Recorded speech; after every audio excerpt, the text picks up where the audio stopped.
Saúde, amada igreja, com a paz do Senhor Jesus, amém? Cumprimento o povo de Deus com a paz do Senhor.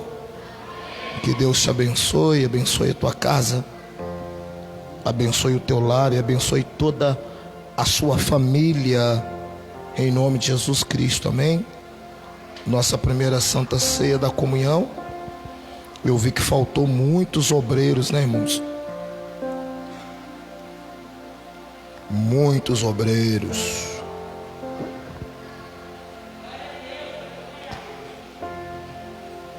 Que Deus te abençoe, você que está ao vivo conosco. Abençoe a tua casa e abençoe o teu lar, amém? Quem trouxe a tua Bíblia Sagrada? Não vamos perder tempo, né? E pode abrir sua Bíblia comigo no livro de Salmos. A pessoa deve até perguntar assim: não, pastor, você tem pregado tantos salmos. De um tempo para cá eu comecei a estudar muitos livros poéticos, salmos, provérbios, Eclesiastes, Cantares, livro de Jó.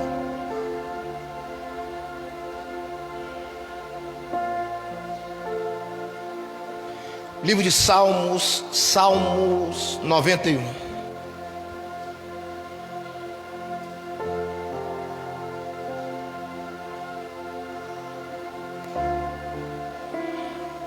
Salmos 91.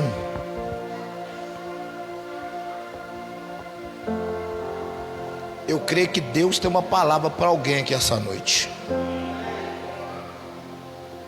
Quem encontrou, diga amém. Quem não encontrou, diga espera por mim. Assim escrita está a palavra do Senhor. Aquele que habita no esconderijo do Altíssimo, a sombra do Onipotente descansará. Direi do Senhor, Ele é o meu Deus, meu refúgio, a minha fortaleza, e nele confiarei. Porque Ele te livrará do laço do passarinheiro e da peste perniciosa.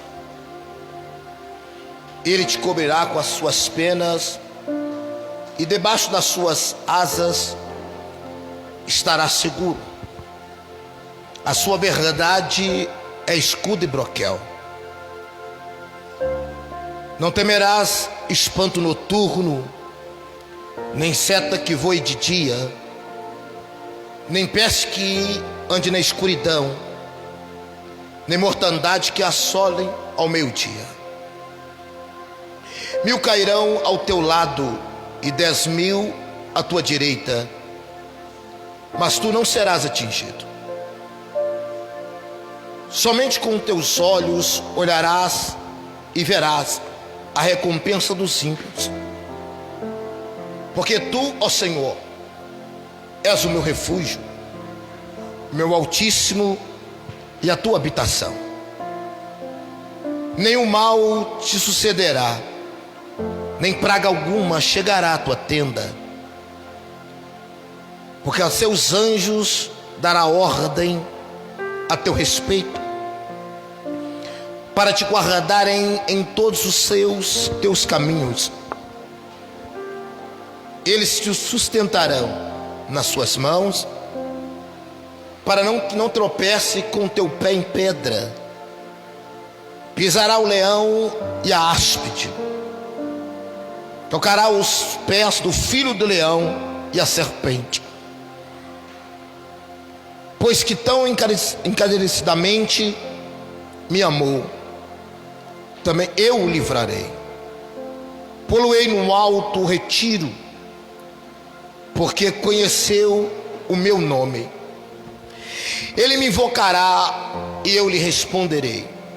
Estarei com ele na angústia, livrar-o-ei e o glorificarei.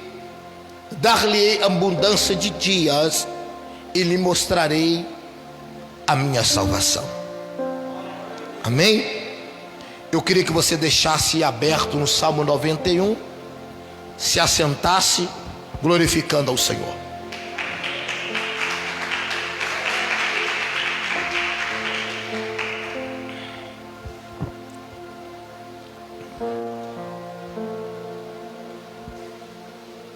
Todos nós que amamos a palavra de Deus, nós conhecemos o Salmo 91. O Salmo 91 e o Salmo 23 são os dois salmos mais conhecidos da Bíblia Sagrada. Portanto, quando você entra em algum ambiente, como no Uber, num caminhão, numa casa, numa sala, e você pega uma Bíblia aberta, ela sempre vai estar num desses dois salmos. Ou ela está no Salmo 91, ou ela está no Salmo 23. Para quem não sabe, o livro de Salmos tem 150 salmos. E esses salmos foram escritos em épocas e tempos diferentes. E esta parte de épocas e tempos diferentes, os salmos eles foram divididos em 5 partes, aonde os escritores de épocas e tempos diferentes ajuntaram todos os salmos e fizeram 150 salmos. A primeira parte da divisão desse salmo está do Salmo 1 ao Salmo 41. Que o Salmo 41, ele termina no verso 13 dizendo: bendito seja o Senhor Deus de Israel, de século em século, amém e amém. A segunda divisão deste salmo está do Salmo 42 ao Salmo 72, quando o salmista do Salmo 72, ele termina dizendo: bendito seja sempre seu nome glorioso, e encha-se toda a terra da sua glória, amém e amém. A terceira parte da divisão deste salmo está do Salmo 73 ao 89, que o salmista do Salmo 89, ele termina dizendo: bendito seja o Senhor para sempre, amém e amém. A quarta parte da divisão do salmo está do Salmo 90 ao Salmo 108, que diz: em Deus faremos proezas, pois Ele calcará aos pés os nossos inimigos. E a última parte do salmo está do Salmo 109 ao Salmo 150. E o salmista do Salmo 150, ele termina dizendo: tudo quanto tem fôlego, louve ao Senhor, louvai ao Senhor. O que me chama a atenção é que em cada parte da divisão dos salmos, eles terminam exaltando e engrandecendo o nome do Senhor. Algo me chamou a atenção no livro de Salmos, porque Salmos, a palavra Salmos significa também música. Então esse texto que nós lemos aqui, do Salmo 91, nos mostra uma música que foi escrita. Presta atenção. Mostra uma música que foi escrita. Outra coisa também que me chamou a atenção, porque o livro de Salmos, ele é tão importante, porque a nação de Israel, o hino nacional da nação de Israel, eles cantam o hino no louvor do livro de Salmos. Alguns salmos que são cantados na nação de Israel, e eles cantam como hino na nação de Israel, como o hino nacional. Outra coisa também aqui, que para falar de salmos, nós falamos de salmista. E a palavra salmista, ela significa aquele que compôs, aquele que escreveu. Em outra palavra, ele quando falamos do salmista, nós estamos mostrando que ele é o compositor daquilo que foi escrito. Porque existe diferença em falar salmista e em falar salmodiador. Tem hora que nós falamos salmodiador, é só o cantor do salmo, mas ele não é o escritor. Portanto, que se você for entender, quem escreveu o Salmo 42 foi Davi, mostrando que ele é o salmista, ele é o compositor. Mas o salmodiador não é Davi. Quem canta são os filhos de Corá, que cantam o Salmo 42, mostrando então que tem pessoas que escrevem e compõem os salmos, mas eles não são salmodiador. O salmodiador são outras pessoas que cantaram ao Senhor.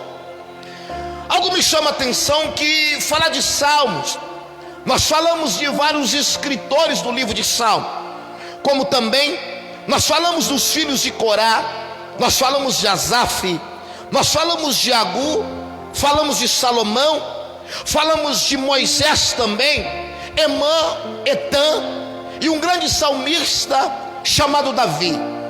Nós falamos muito de Davi porque em 150 salmos, Davi, ele escreveu 73 dos salmos. Então o maior escritor do livro de Salmos, para você entender, é Davi. Alguns historiadores dizem assim que o Salmo 91, quem escreveu foi Moisés. Preste atenção, eles falam que foi Moisés porque Moisés, ele é o escritor do Salmo 90, e o único salmo que Moisés escreveu foi o Salmo 90. E eles falam que Moisés também escreveu o Salmo 91 porque é a resposta de oração do Salmo 90. Mas outros escritores dizem assim que quem escreveu o Salmo 91 é Salomão. Mas a Bíblia, ela não relata quem foi o escritor do Salmo 91. Como a Bíblia não menciona quem é o escritor, então nós vamos colocar como escritor do Salmo 91 é um escritor anônimo, porque a Bíblia não nos revela. Algo me chama a atenção no livro de Salmo, porque do Salmo 120 ao Salmo 134 nos relata os salmos conhecidos aqui como Cântico dos Degraus, Cânticos de Romagem. Estes salmos aqui, do 120 ao 134, mostra a saída do povo de Deus do cativeiro babilônico. Quando eles estão saindo do cativeiro, todo o tempo da sua peregrinação, desse Salmo 120 ao Salmo 134, eles estão agradecendo ao Senhor pelos feitos que o Senhor tinha feito em prol da vida deles. Eles estavam em rumo à tua casa de volta, eles estavam em rumo à tua nação. Aí nos mostra esses Salmos 120 ao 134, eles cantando ao Senhor em adoração pelos feitos que o Senhor tinha feito. Algo me chama a atenção também que existem salmos também que são chamados de salmos Halel. Esse salmos Halel é do Salmo 113 ao Salmo 118. Os salmos Halel são salmos que são cantados antes da Páscoa. Preste atenção, são salmos cantados antes da Páscoa. Então quando Jesus ali fala em Mateus capítulo 26 verso 30, e tendo cantado um hino, saíram para o Monte da Oliveira, mostrando que quando Jesus, ele dá a última ceia, próximo da Páscoa, aos discípulos, e quando Jesus é traído por Judas, levanta da mesa, para poder vender Cristo por 30 moedas de prata, Jesus resolve aplicar nos seus discípulos a última ceia, e assim que ele dá a última ceia, ele pega os discípulos e resolve cantar um hino antes da crucificação. Este hino cantado, alguns historiadores dizem que pode ser do Salmo 113 ao 118, que é conhecido aqui, para você entender, como Salmos Halel. Algo me chama a atenção aqui no livro de Salmos. Por quê? Porque o livro de Salmos são música, e nós sabemos que cada música que é cantada, ela é cantada conforme o tom daquilo que a pessoa está vivendo. Ninguém canta música à toa. Todo mundo canta uma música com o tom daquilo que ele está vivendo e passando. Como assim, pastor? Portanto que tem hora que numa celebração de casamento, para você entender, você já viu pessoas cantando, então o tom que eles estão cantando é conforme a pessoa está vivendo. Se é um casamento, eles vão cantar louvores com o tom da celebração do casamento. Existe também música cantadas que são músicas cantadas com tristeza, mostrando que o tom é um tom triste. Em outras palavras, para você entender, tem pessoas que cantam música no dia de culto fúnebre, e no momento que eles cantam a música no culto fúnebre, mostra o tom da música, que a música ela vem através de tristeza, e como ela vem através de tristeza, nos mostra que cada música cantada tem teu tom, tem o tom conforme a pessoa está vivendo. Aí algo me chamou a atenção. Se o livro de Salmos aqui é música, então nós devemos cantar o Salmo 91 conforme o tom que as pessoas que escreveram aqui o Salmo 91 estavam vivendo. Porque o Salmo 91 é um cântico de batalha, mas um cântico de batalha espiritual. Uma batalha que às vezes a gente não está enxergando, mas nós sabemos que estamos vivendo um tempo de batalha. E o Salmo 91 é uma música para você entender. E esta música, ela é cantada com tom de batalha, o som de batalha. Outra coisa que me chama a atenção também no Salmo 91, que ele declara para a gente aqui uma batalha espiritual que o salmista está vivendo, mas é uma batalha invisível, que é onde você não consegue enxergar o mundo espiritual, porque tem hora que nós vivenciamos batalhas, chamadas de batalhas invisíveis, que nós não conseguimos enxergar, mas nós sentimos o peso sobre nossas vidas e sabemos, eu estou vivendo uma guerra, eu estou vivendo uma batalha espiritual. Algo me chamou a atenção no Salmo 91, esses dias eu lendo, estudando o Salmo 91, algo me chamou a atenção, a forma que o salmista começa o Salmo. Vamos lá? Verso 1.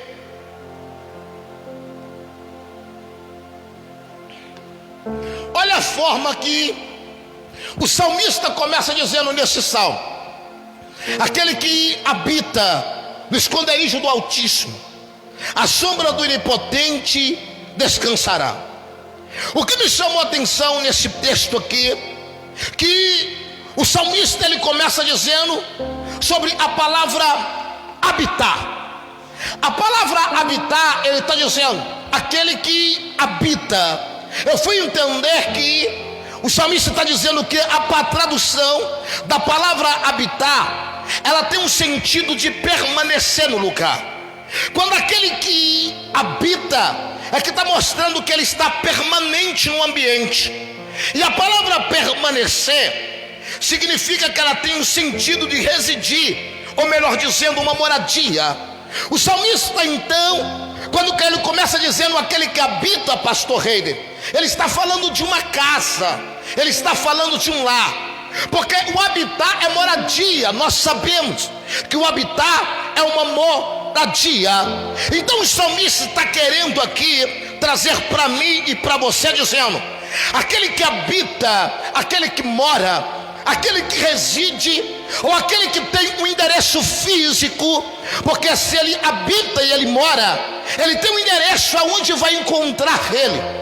O salmista está tentando trazer para mim, no começo do Salmo 91, uma moradia para você entender. E quando ele fala da casa, da moradia, o salmista, ele continua dizendo: a sombra do Onipotente descansará.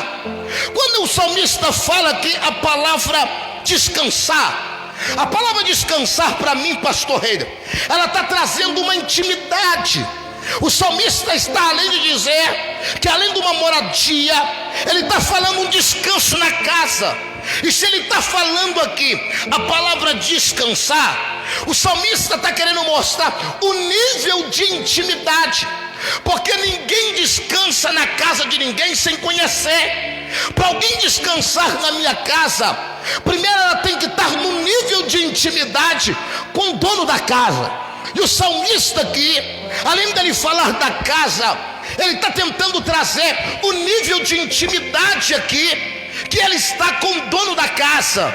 Outra coisa que me chamou a atenção também aqui, porque além do salmista, ele está dizendo uma casa para habitar nela, ele também passou a conhecer o dono da casa, porque para habitar uma casa, para descansar numa casa, é alguém que passa a conhecer o dono daquela casa, porque ninguém tem direito de entrar numa casa sem conhecer o dono e descansar nesta casa.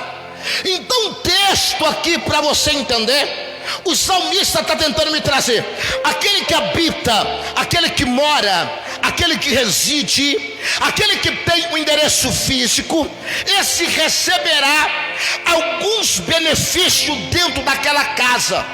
Mas por quê, pastor? Porque toda casa aonde nós moramos, ela nos traz benefício. Presta atenção, se eu passei a frequentar uma casa, se eu passei a morar dentro de uma casa e tenho intimidade com o dono da casa, o salmista está tentando trazer que além da intimidade eu conheci o dono, eu tenho um movimento de entrar na casa, de morar na casa, descansar na casa. Eu também tenho direito a alguns benefícios desta casa aqui. Mas pastor, esse benefício desta casa aqui é para qualquer um? Não. O salmista, ele está querendo mostrar que o benefício da casa é para quem habita, o benefício da casa é para quem mora. O benefício da casa é para aquele que tem intimidade com o dono da casa. Então o salmista, ele está querendo me mostrar que além de você morar na casa, de você ter intimidade com o dono da casa e você descansar na casa, você também tem direito a alguns benefícios. Pastor, mas que benefício é esse que o salmista está querendo me dizer? Presta atenção, o salmista está dizendo que aquele que mora, aquele que habita, aquele que tem endereço físico, aquele que tem intimidade com o dono da casa, o salmista fala que ele vai te dar livramento, que ele vai te guardar, que ele vai te proteger, que ele vai te esconder debaixo das suas asas e você vai estar seguro. Então quando o salmista aqui está tentando trazer os benefícios aqui, algo me chamou a atenção. Porque, pastor, como eu disse, a palavra habitar significa morar, a palavra habitar significa ocupar. Então o salmista está dizendo: aquele que mora na casa, ele vai livrar. Aquele que mora na casa, ele guarda. Aquele que mora na casa, ele protege. Aquele que mora na casa, ele guarda debaixo das tuas asas e além de tudo ainda está seguro. Isso aqui é benefícios para aquela pessoa que está morando na casa. Outra coisa que me chamou a atenção, por quê? Porque todo mundo que entra na casa acha que tem direito a benefícios da casa. Não, tem pessoas que entram na casa e falam: a casa onde eu estou entrando, eu tenho direito a qualquer um. Não, só tem direito a benefícios da casa aquele que mora. Só tem direito em benefícios da casa aquele que habita, aquele que reside e aquele que tem o próprio endereço. Então nos mostra que a casa, se o salmista está dizendo, tinha outras pessoas também que queriam se beneficiar da casa. Em outras palavras, tinha turistas que entravam na casa, mas não moravam em casa, só moravam. E eles queriam o mesmo benefício daquele que morava. Porque, só para você entender, como eu moro na casa do lado aqui, eu tenho alguns benefícios que a casa me dá. Qual benefício, pastor? Tem algumas plantações na casa que me dá o benefício. E se eu moro na casa, eu posso, aquele benefício é meu. Mas os outros de fora, se não mora, não tem direito. Pode entrar na casa, mas não tem o benefício de viver aquilo que a casa me oferece. Só para você entender. Por quê, pastor? Porque todo mundo vem para o templo, e todo mundo acha que todo mundo tem direito aos benefícios que o templo e a casa quer oferecer. Mas só dá para aquele que habita, aquele que mora, aquele que faz da casa o endereço próprio, o endereço fixo, e aquele que tem intimidade com o dono da casa. Preste atenção para você entender. Porque turista, pastor, turista, ele passa de passagem, e quando ele passa de passagem, o turista não tem direito à proteção, o turista não tem direito a livramento, o turista também não tem direito a que ele esconda debaixo das tuas asas, não. E tem hora que o turista acha que ele tem direito igual aquele que mora, aquele que habita. Aí algo me chamou a atenção nesse texto aqui. Porque, pastor, então nos mostra dois tipos de pessoa. Na casa tem pessoas que habitam e moram, e na casa também tem turista. Mas eu não vim aqui esta noite pregar para turista, eu vim aqui esta noite pregar para aquele que mora, para aquele que habita, para aquele que tem endereço fixo, para aquele que tem intimidade com o dono da casa, para aquele que se envolve com o dono da casa. E se você mora na casa, ele está dizendo: essa noite ele tem livramento para você, essa noite ele protege a sua casa, essa noite ele vai te esconder debaixo das tuas asas. Eu vim aqui dizer para alguém: eu não sei a guerra, a batalha que você está vivendo, porque a batalha que o salmista está dizendo é uma batalha invisível, mas o dono da casa está dizendo para o salmista, depois que ele mora, depois que ele tem intimidade com ele, ele está dizendo: salmista, fica tranquilo, que na casa eu te trago proteção, na casa eu te dou livramento para você e para tua família. Além da guerra levantar, fica tranquilo, salmista, que eu ainda vou te proteger debaixo das minhas asas.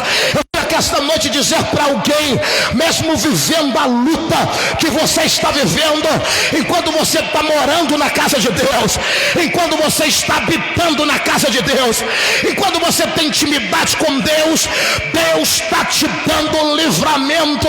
Esta noite eu vim com uma palavra profética da parte de Deus. Se você mora, se prepara, porque Deus esta noite está te guardando. Quem recebe esta palavra glorifica.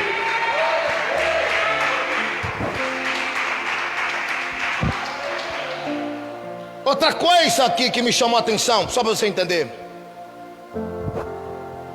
que além do salmista aqui, ele mostrar que ele está protegido, guardado, uma batalha do inimigo invisível, porque o inimigo aqui é invisível, porque nós não enxergamos o nosso adversário, mas o salmista traz aqui, aquele que mora tem endereço físico, aquele que habita aqui tem uma proteção da parte de Deus. Além de ter proteção, o salmista ainda continua dizendo, só para você entender: não temerás espanto noturno, nem seta que voe de dia, nem peste que ande na escuridão, nem mortandade que assola meu dia. 1000 cairão ao teu lado e 10.000 à tua direita, mas tu não serás atingido. Por que, pastor? Porque você mora, porque você habita e você tem intimidade com o dono da casa. Então, se você tem intimidade com o dono da casa, pode se preparar que cairão 1000 do teu lado, 10.000 à tua direita, mas tu não serás atingido. Por que, pastor? Porque ele está te guardando, ele está te livrando, ele está te protegendo.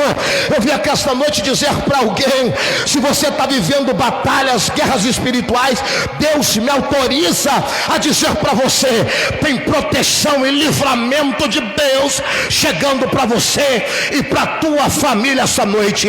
Quem recebe a palavra glorifica ao Senhor.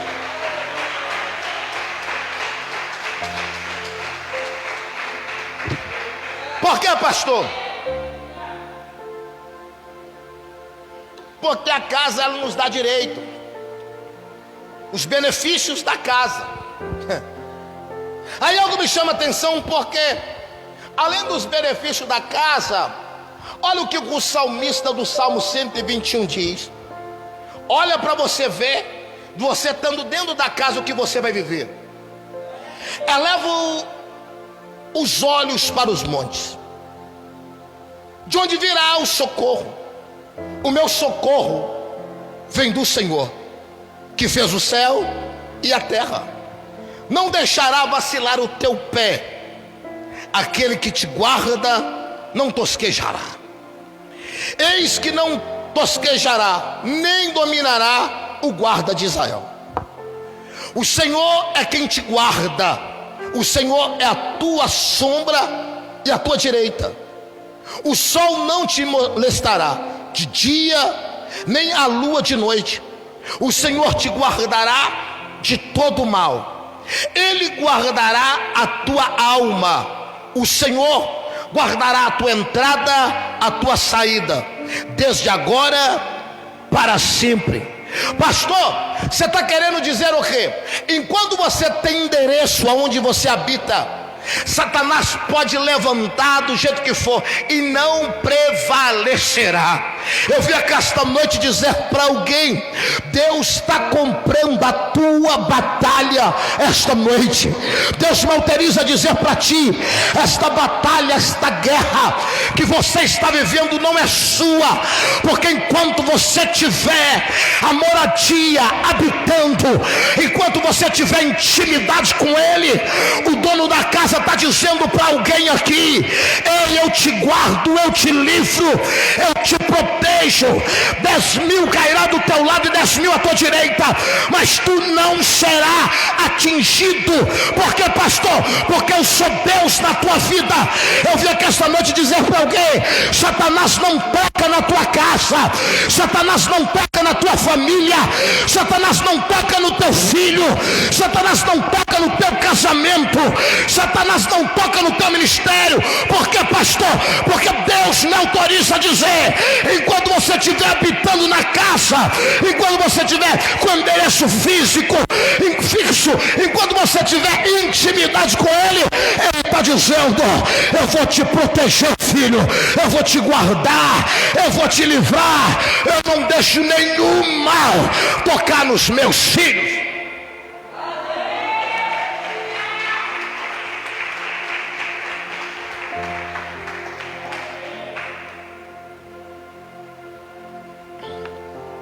Mas não tem como aqui eu falar dos salmos, porque se é um salmo de batalha, só para você entender, se aqui é um salmo de batalha, não tem como eu ir para uma batalha despreparado. Para mim, para uma batalha, aqui o salmo, parece que o Salmo 91 eles colocaram junto com a carta de Paulo do livro de Éfeso, porque Paulo ele quer me ensinar que eu não posso ir para uma batalha despreparado. É por isso que em Efésios capítulo 6 verso 13 começa dizendo: portanto, tomai toda a armadura de Deus, para que possais resistir no dia mau, e havendo feito tudo, ficar firmes. Estais, pois, firmes, tendo cingido os vossos lombos com a verdade, e vestido a couraça da justiça, e calçados aos pés na preparação do evangelho da paz, tomando sobretudo o escudo da fé, com o qual podereis apagar todos os dardos inflamados do maligno. Tomai também o capacete da salvação e a espada do Espírito, que é a palavra de Deus. Então Paulo aqui, quando ele escreve a carta à igreja de Éfeso, Paulo está querendo mostrar que ninguém pode ir para uma batalha sem estar com os utensílios próprios. Ninguém vai para uma guerra sem estar preparado com as armas. Todos nós sabemos que um exército, quando ele se levanta para ir para a guerra, ele tem que ir com as armas, os utensílios preparados para aquela guerra. Algo me chamou a atenção nesse texto aqui, que Paulo aqui ele está tentando trazer, que não tem como eu entrar numa guerra com a espada, mas não ter um capacete de proteção. Paulo aqui também, ele está tentando trazer que não tem como eu entrar numa guerra, só para você entender, com escudo e sem estar com a couraça do meu corpo. Paulo aqui, ele está querendo dizer que não tem como eu entrar numa guerra com capacete sem estar revestido com os calçados para aquela guerra. Aí algo me chamou a atenção nesse texto aqui, quando Deus me deu esta palavra aqui. O que Deus te deu, pastor, nesta palavra? Se você está vivendo numa batalha, Deus está te dando ferramentas para ela hoje. Se você está vivendo numa guerra, Deus está te dando utensílios para você conseguir vencer nesta guerra. Eu estou dizendo para alguém, pastor, mas eu entrei aqui fraco. Deus está dizendo, eu estou te fortalecendo para esta batalha, e se eu estou te prevalecendo, nenhum mal chegará na tua casa, praga nenhuma chegará à tua tenda. Deus está dizendo que é tempo da igreja prevalecer nas batalhas, é tempo da igreja vencer. Eu vim aqui esta noite dizer para alguém, se você está vivendo guerra, Deus está te dando ferramentas para esta guerra, e se Deus está te dando ferramentas, Ele está dizendo para ti, você não vai perder esta batalha, você não vai perder teu casamento, você não vai perder teu ministério, você não vai perder o teu filho na biqueira. Eu vim aqui esta noite dizer para alguém, mas por que, pastor? Porque Deus está te dando calçados, Deus está te dando espada, Deus está te dando escudo, Deus está te dando couraça, e Deus está te dando capacete para guardar tua mente, para dizer para ti, eu estou te dando ferramentas para provar para ti que você não está na guerra sozinho, e Deus ainda além de estar contigo, Ele está dizendo, você não vai perder esta batalha. É noite de vitória, é noite de vitória, é noite de vitória.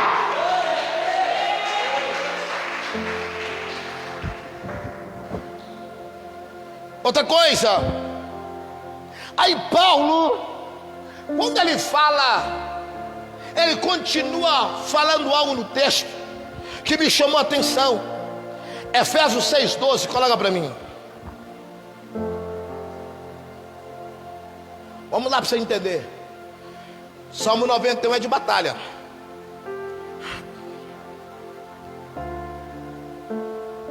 Efésios 6,12.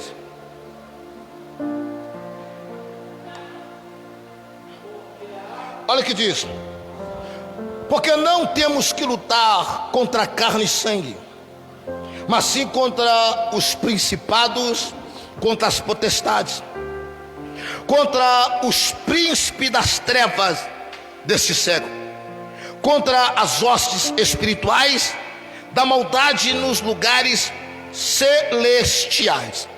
Quando Paulo aqui, ele diz aqui desta batalha, Paulo está falando também do inimigo invisível, o inimigo que nós não conseguimos enxergá-lo nos olhos humanos.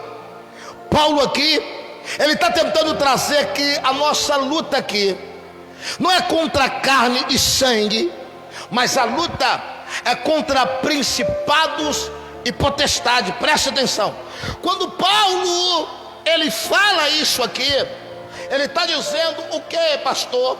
Que a nossa luta é guerra espiritual. Aí algo me chamou a atenção, preste atenção, o que eu já vi de crente ferido, vivendo em tempos de guerra, e chega e reclama, pastor, eu estou tão ferido, eu estou vivendo tão guerra, tão batalha, estou ferido. O que me chamou a atenção nesse texto aqui, por que que um cristão, ele fica ferido na guerra? Por que que o crente, a maioria de coisas que nós observamos crentes feridos na guerra? Por que, pastor? Porque eles estão enfrentando batalhas espirituais com a carne. Guerras espirituais eu não posso lutar com o meu corpo. Pastor, não entendi. Guerras espirituais eu não posso enfrentar com o meu corpo. Tem gente que enfrenta guerras espirituais com bate-boca. Eu vou discutir que é melhor. Se a guerra é espiritual, ele está lutando usando o corpo para lutar uma batalha espiritual, ele vai acabar ferido. Tem gente que luta as guerras espirituais, pastor Rei, jogando indireta para o outro, achando que ele vai vencer a guerra se ela é espiritual. Isso aqui é para você entender o que Paulo está usando aqui. Tem gente que enfrenta guerras espirituais usando redes sociais para poder afrontar o outro, mas ele fala assim: mas peraí, mas a minha luta não é contra irmão, a minha luta é contra principados. Aí ele vai lá no Facebook, ele vai lá na rede social e joga uma afronta falando: eu vou vencer. Quem diz que você vai vencer? Você vai acabar ferido na batalha. E quando você estiver ferido na batalha, o inimigo vai mostrar que ele está prevalecendo contra a tua vida. A estratégia que é essa, que o inimigo aqui, que ele vai tentar é ferir aqui, porque a nossa luta não é contra carne e sangue, a nossa luta é contra principados e potestades, diz o texto aqui. Sabe por quê, pastor? Porque quando aqui nós enfrentamos guerras espirituais, Paulo me ensina, eu faço a minha parte e o Espírito faz a parte dele. Mas pastor, se eu estou enfrentando guerras espirituais, qual parte aqui que eu vou fazer? Aprenda uma coisa, esse texto aqui ele me chamou a atenção. Por quê? Se nas guerras espirituais eu alimento a carne vai tomar conta da batalha. Quem vai ficar na frente da batalha é a carne. Mas se eu estiver alimentando o espírito que vai entrar na frente da batalha. Tem hora que nós enfrentamos guerras aqui, porque se eu enfrento a guerra espiritual alimentando a carne, o espírito não tem domínio com a guerra. Mas se eu alimento o espírito passa a dominar a guerra, mostrando que nós não podemos perder a guerra. Mas pastor, como que eu vou fazer aqui? Olha o que Paulo fala no texto, 1 Coríntios capítulo 10, verso 12: aquele pois que cuida estar em pé, olha que não caia, presta atenção. Quem é limpo, limpe-se, mas quem é sujo, suje-se mais. Espera aí, olha o que Paulo está dizendo. Quem é limpo, o que ele tem que fazer? Se limpar mais. E quem é sujo acaba se sujando mais. Sabe o que eu fui entender na igreja do século 21? A igreja do século 21, ela está mais se sujando do que limpando. Por isso que ela está perdendo batalha. Sério, nós que somos a igreja do século 21, de vez mais limpar, nós estamos mais nos sujando. E quando nós mais nos sujamos aqui, nós acabamos perdendo a batalha. Olha o que o salmista, ele diz no verso 3, 91, Salmo 91, verso 3. Vamos lá.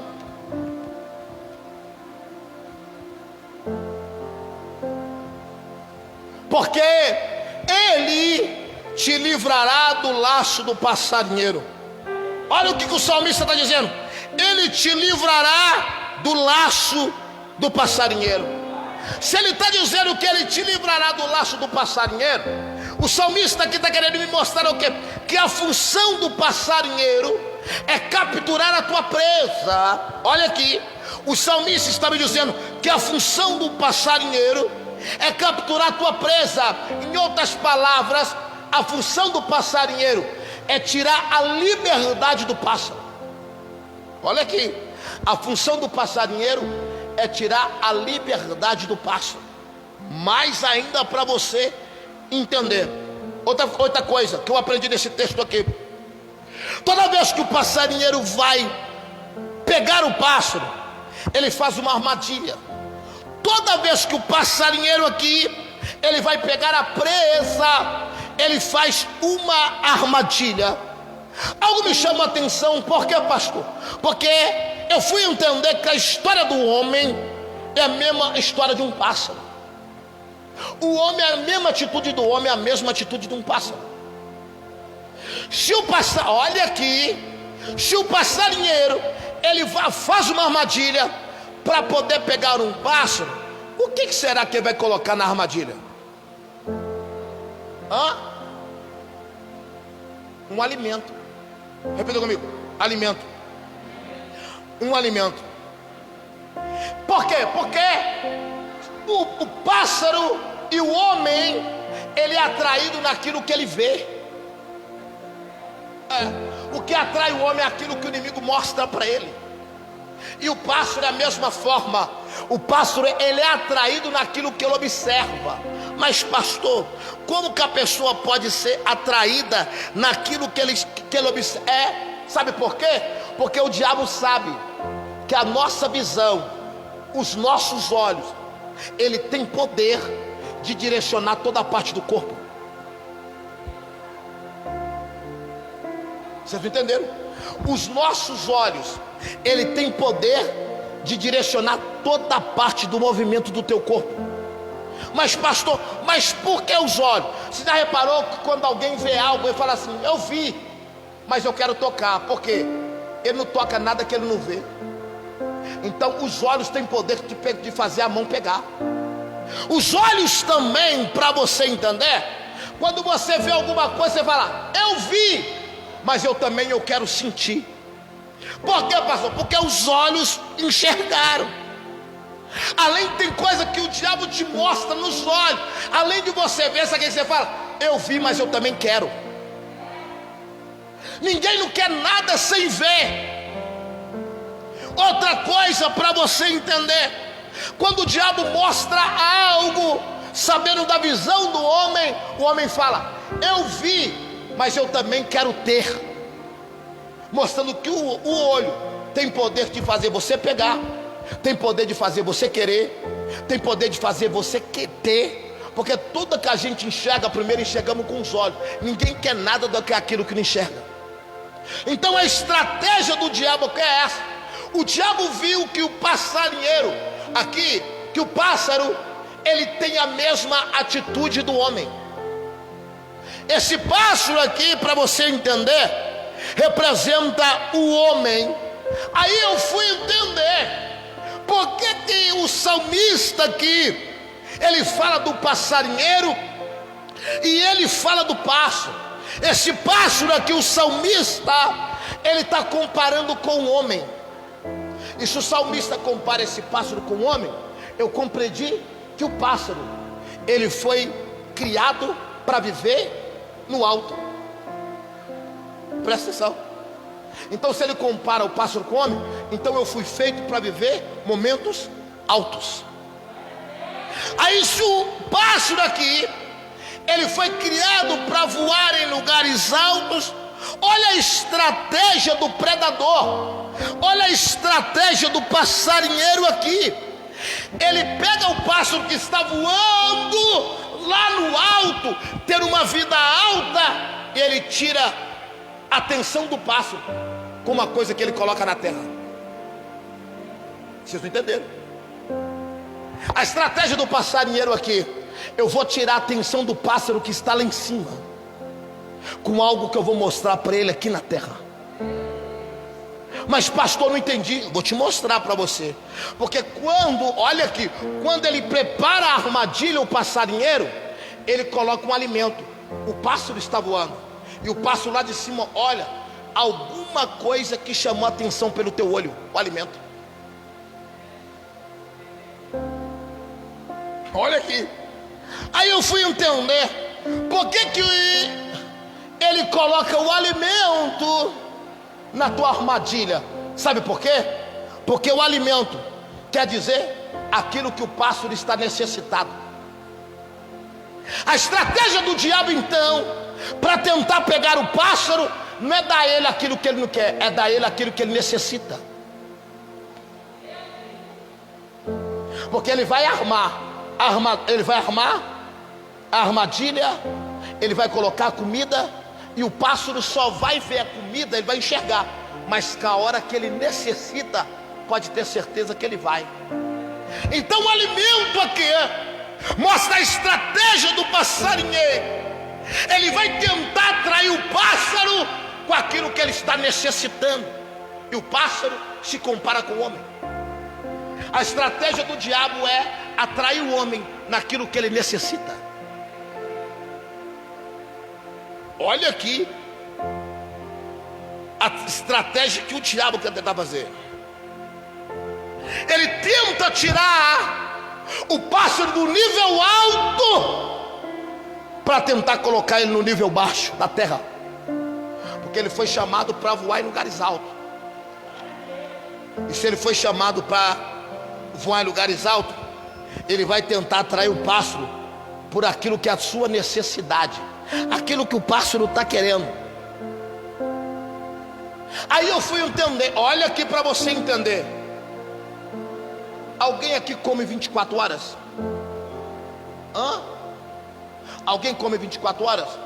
Então me mostra que o passarinheiro, ele vai atrair o pássaro por necessidade momentânea. Só coisa de momento. Ele atrai ele no alimento, coisas de momento. Porque se o pássaro suportasse a fome, ele não descia. Mas se ele desceu é porque ele não conseguiu suportar. Então ele atraiu o pássaro por coisas momentâneas.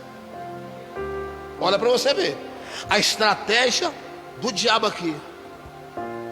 Porque se você for entender, todas as necessidades momentâneas, uma hora passa. Uma hora passa. Você já reparou? Eu fico olhando meus filhos. O meu filho, o meu filho hoje eu estou respondendo ele só aqui, principalmente Isaac. Ele me manda mensagem, eu só mando um boneco assim para ele, assim, ó. Só assim, ó. O boneco. Mas todos eu respondo. Só um dia essa semana eu mandei uns 5 bonequinhos para ele. Você viu lá? Por que, pastor? Porque ele me pede coisa toda hora, necessidade momentânea. Eu falo assim, beleza. E quando você chega em casa? Chego sem nada, porque a necessidade passou. Ele não comenta nada. Trouxe, pai.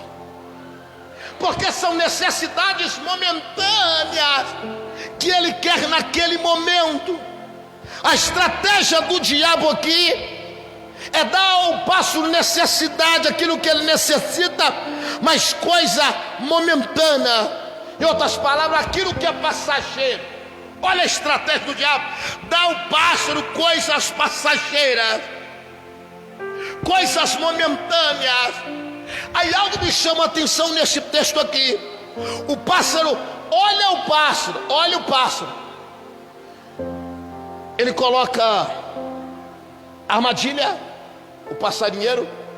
Ele coloca a comida, que é necessidade momentânea. E olha aqui, olha o pássaro é igual ao homem. Olha aqui, olha o pássaro. Olha para mim, olha para mim, olha para mim. Armou a armadilha. O pássaro está vendo que aquela necessidade é momentânea, com a armadilha armada. Mesmo o pássaro olhando que é perigoso, sabe o que o pássaro fala? Não tem importância, eu vou si mesmo. É o homem. O homem age da mesma forma. Mesmo ele sabendo que é perigoso, sabe o que ele fala? É só uma noite, é só um gole de cerveja, é só um trago na maconha, é coisas momentâneas. Mas só que o pássaro tem que entender, ele está entrando dentro da armadilha, ele às vezes não vai conseguir sair mais. A estratégia do diabo aqui é essa. Sabe o que é a estratégia do diabo? Ele mostra aquilo que é passageiro para o pássaro, e o pássaro perde a visão. Como que ele perde a visão, pastor? Ele perdeu a visão do perigo. Ele não enxerga mais que é perigoso. Presta atenção. Então nos mostra que o pássaro aqui, parece que ele ficou cego. Mas por que ele fica cego, pastor? Porque ele ficou atraído por uma coisa momentânea. Ele parece que trouxe uma cegueira sobre a vida dele. E quando traz essa cegueira, sabe o que pode acontecer? Pode corromper a vida ministerial. Quando traga esta cegueira aqui, o pássaro pode comprometer a área familiar, porque a coisa é momentânea. Ele ficou cego e acha que não tem nada a ver o perigo. Quando traz essa cegueira, pode comprometer a empresa, pode comprometer o casamento, pode comprometer a vida espiritual, pode comprometer a vida financeira. Aí algo me chamou a atenção. Por que, pastor? Porque se Deus me deu esta mensagem aqui, mostra que o pássaro já está olhando a sua necessidade. Vocês não estão entendendo? Se Deus me deu esta mensagem, nos mostra, sabe o quê? Que o inimigo já mostrou para o pássaro a necessidade, coisas momentâneas. Só falta o pássaro pousar na terra. E quando ele posa na terra, ele vai tentar pegar o alimento. Mas pastor, você está dizendo o quê? Eu quero profetizar na vida de alguém que está aqui agora. Eu quero profetizar. Pastor, o que você quer? Que Deus está interrompendo o laço do inimigo agora. O inimigo preparou a comida, o inimigo prepara a coisa momentânea, mas Deus está dizendo para mim: Ele não vai impedir que o pássaro desça, Ele vai permitir que o pássaro permaneça lá em cima. Eu vim dizer para alguém que está aqui esta noite: Deus está desfazendo laços aqui esta noite. Eu vi Deus quebrando cadeias aqui esta noite. Deus não vai permitir que o pássaro desça na terra. Eu estou profetizando. O inimigo pode ter armado laço, o inimigo pode ter mostrado coisas momentâneas, necessidades momentâneas, mas Deus me autoriza a dizer: Ele não vai permitir. O que, pastor, você está querendo dizer? Deus está cancelando a queda do ministério de alguém que está aqui dentro. Deus está cancelando a destruição da tua família. Deus está cancelando a destruição da tua empresa. Eu vim aqui esta noite dizer para alguém: Deus está te livrando do laço do passarinheiro. Deus me autoriza a dizer: tem livramento na casa aqui esta noite. E Deus está quebrando o laço para te dizer: não é tempo de parar, é tempo de continuar voando, porque este ano de 2021 tem coisas grandes para Deus realizar sobre a sua vida, sobre o teu ministério, sobre a tua casa, o teu casamento e a tua família. Eu vim com uma palavra profética sobre a vida de alguém. Deus está te dando livramento e está cortando o laço do passarinheiro. Quem recebe, glorifica.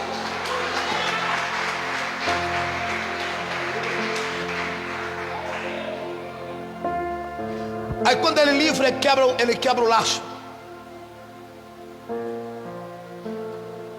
Ele livra do laço. Aí o salmista, olha o que o salmista, para mim terminando, olha o que ele diz no verso 15, vamos lá. No verso 15 e no verso 16. Olha aqui. Olha aí. Ele me invocará e eu lhe responderei. Estarei com ele na angústia, livrar-o-ei e o glorificarei. Olha como ele termina o salmo: dar-lhe-ei abundância de dias e lhe mostrarei a minha salvação.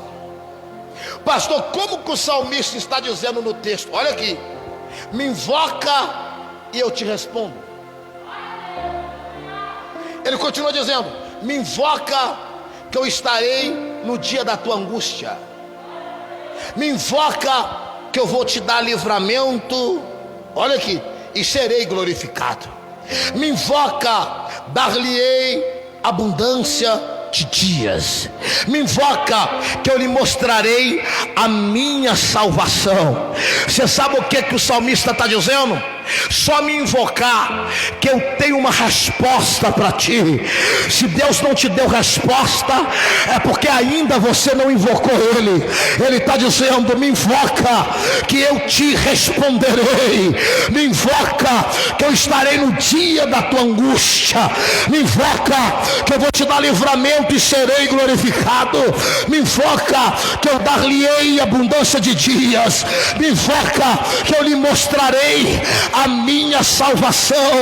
Deus está dizendo assim: é só me clamar que eu tenho resposta para a minha igreja. É só me clamar que eu tenho resposta para a tua casa. É só me clamar que eu tenho resposta para o teu ministério. Eu vim aqui esta noite dizer para alguém: este ano de 2021 será o ano de resposta na igreja do bairro São José. Será ano de resposta na igreja do bairro Jardim Alvorada. Será o ano de resposta, pastor Marcos Paulo, na tua casa. Será o ano de resposta, Jaquariza Kátia, no teu lar. Será o ano de resposta, pastora Jaqueline, na tua casa. Será o ano de resposta, Marcos, sobre a tua vida. Eu estou dizendo para alguém que o clamor tem poder de trazer resposta. Jeremias disse: clama a mim, responder-te-ei. Jeremias estava dizendo: aquele que clama, Deus vai te trazer resposta. Eu estou dizendo para alguém: é tempo de receber resposta da casa, da parte de Deus. Está chegando resposta sobre o teu casamento. Está chegando resposta sobre a tua empresa. Está chegando resposta sobre o teu ministério. Está chegando resposta do seu casamento. Deus me autoriza a dizer: se prepara. Ele quebra o laço hoje e te traz resposta de vitória.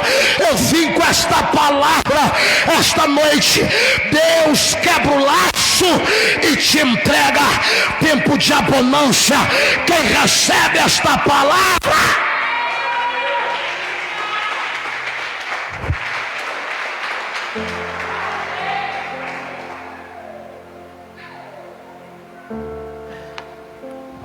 o segredo é alguém invocar a Deus e clamar. Quando eu invoco a Deus e clamo, Deus me traz resposta. Invoca. Assim ele termina o salmo. O poder do clamor, ele tem poder de te trazer resposta.